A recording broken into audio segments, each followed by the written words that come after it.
So what do you guys see? Obviously you've identified oil and gas as, a potential driver for you guys. Are you where are you guys at in the life cycle of that? And, it sounds like you've talked to some major companies. Are you guys doing projects with them? Have you started really kind of getting deep into the market in terms of OFS and EMPs?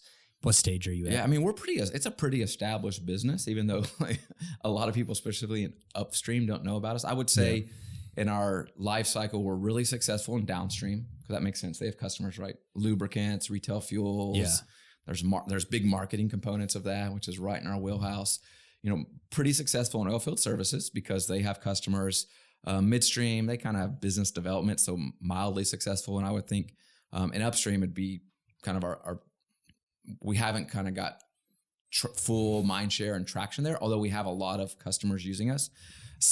Mostly it starts with the big super majors, because they're using us for downstream. They know us. They see above and beyond, like, wow, this is cool for my lubricant sales team or my retail fuel sales team, but I built out a rebate application and it took me 2 weeks versus could have taken me 2 years on other technology. I wonder if I could do some stuff in upstream. So we definitely have a lot of people doing it in upstream, but I would just say a handful right now. So we haven't kind of got mind share yet. Yeah. So in my mind, I think the best way to do that is partnering with industry leaders in upstream and thought leaders. And that's why I'm really excited about, kind of the app exchange. And maybe we don't have to do all the heavy lifting ourselves. We can partner with people who already know upstream and can see the value of this amazing technology. So I would say I'm a football guy, so we're in halftime maybe. Yeah.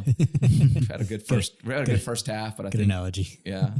I think there's some ways to go that we can really grow this thing in oil and gas, but most of this, pretty much all the super majors are using us. Most of the it's funny companies. Because when I told several people that Salesforce is coming on the podcast, and I know you and Jake have talked some, people find it odd. They're like, Salesforce? And a lot of people don't even have any idea that you guys are moving into oil and gas or looking at that. And so I think, you need a market share, brand awareness, and consumer awareness is a huge component of it, right?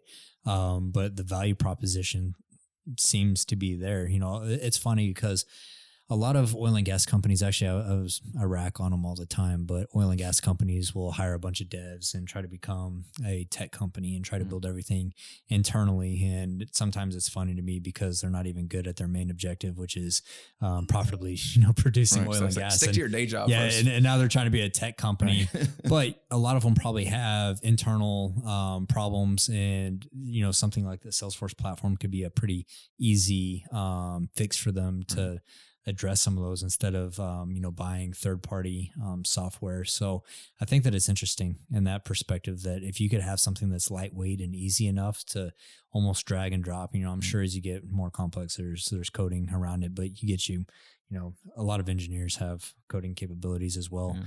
I think that could be a good solution for some of these smaller to mid-size E&Ps. Yeah, I agree. And I feel like those companies are the heart and soul of, upstream, and we haven't really, I don't know why we haven't successfully really got to them yet. I think maybe they're used to buying purpose-built solutions, and it's a mindset to move toward more of a platform where I can go configure my own capabilities to solve problems. But, that's what's really interesting to me, because I think that's really kind of the base of any successful technology company. Yeah. And we haven't kind of got there yet. Yeah. Yeah, I don't know. Sometimes it's a demographic too. I always like to pick on our buddy Yusuf because he owns a E&P, and we talk about adopting new technology. He's like, look, Collin, I'm an oil man. I figured out how to get oil out of the ground. Yeah. I'm like, yeah, but you can adopt new technology to make it more of a better process. Right. So